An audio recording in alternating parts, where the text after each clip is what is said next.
მადლმოსილი მოვლა უნდა. აუცილებლად უნდა.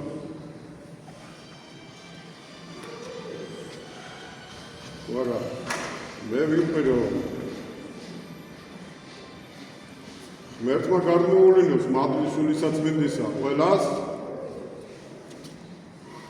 ღმერთმა ამოქმედოს სულიწმინდის მადლით და მაგრამ twinier საქმეთა გარეშე სარწმუნება არის მკვდარი. უფალი ითხოვს საქმეს ჩვენგან. და ის საქმე მერე გამწყენდება ადამიანთა შორის და